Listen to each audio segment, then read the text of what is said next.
Welcome to One News. This is Shirley Han reporting to you from New York. Today is October 29th, 2008. We will now take a look at today's headline newspapers. First, let's take a look at the Los Angeles Times. Los Angeles Times headline is Amid Wide War, Talk of Talks. After 7 years, the possibility of peace negotiations has gained sudden prominence on both sides of the conflict. The talks with the Taliban have recently become the subject of serious debate. Although on the surface both sides insist they're winning for the war for support, but they have powerful incentive for turning to negotiations rather than pushing ahead.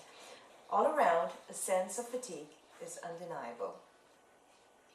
The Washington Post headline is Japan's Toyota hit hard now but equipped to steer clear. In Japan, the global financial crisis seemed to have singled out some of the world's best known and best managed companies for especially bloody thrashing. Take the example of Toyota. A stock that lost almost two-thirds of its value since last year, February. Toyota's consumer demand has collapsed in the US and in Europe, but Toyota is well positioned for the future. The company can hardly be considered to be worth only two-thirds of what it has worth 20 months ago. It has about $47 billion in liquid assets, and also it announced this week that it will build a seventh factory with its joint venture partner in China, where sales have jumped 24% only this year. The Chicago Tribune's headline is Record Number Vote Early in Chicago Area. 540,000 people have cast their ballots early. We'll now move on to the New York Times. The New York Times headline is Appeal Courts Pushed to Right by Bush Choices. A group of doctors in South Dakota challenged the state's 2005 law, which enforced them to inform women that abortion terminates the life of a whole, separate, and unique living human being. A federal trial judge blocked the state from enforcing such law by stating that whether a fetus is human life is a matter of debate. When the case was handed over to the United States Courts of Appeal the decision was overruled, where President Bush has appointed 6 of the 7 judges on board.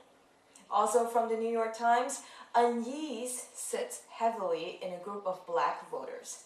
Rumors had it that early voting is nothing more than a new disenfranchisement scam, that early votes are likely to be lost and never counted. This got a group of black voters in Duval County, Florida, worried.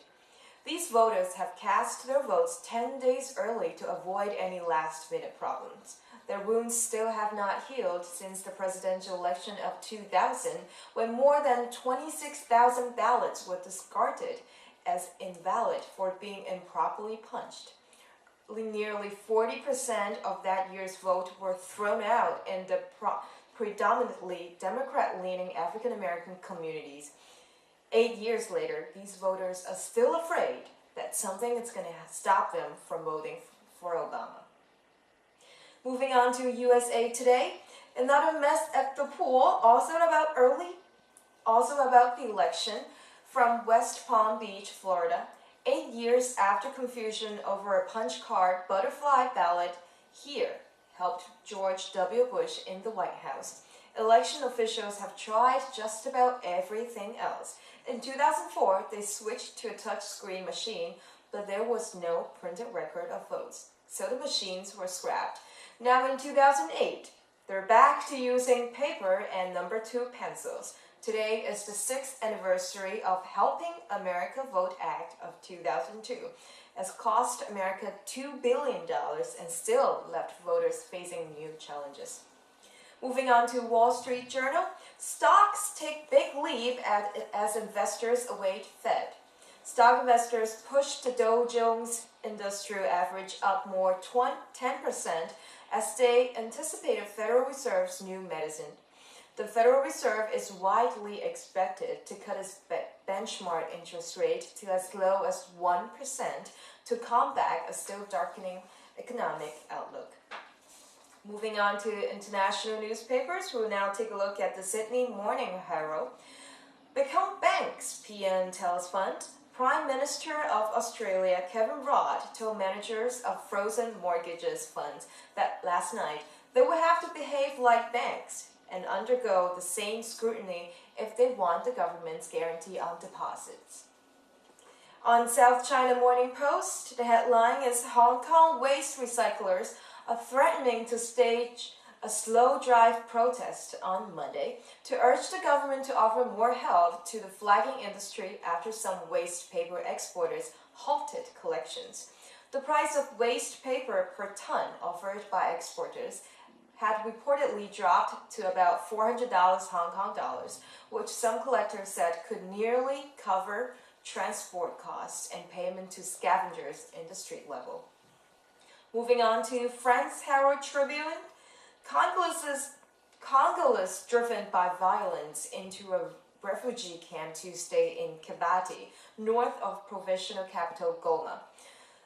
The renegade Laurent Nkunda was poised to take over Goma as fighting escalated. Aid workers began evacuation battle zones in eastern Congo, and some UN operations had to come to a halt because of the insecurity in the region. That's all for today's headline news. Thank you once again for watching One News. Today is October 29th.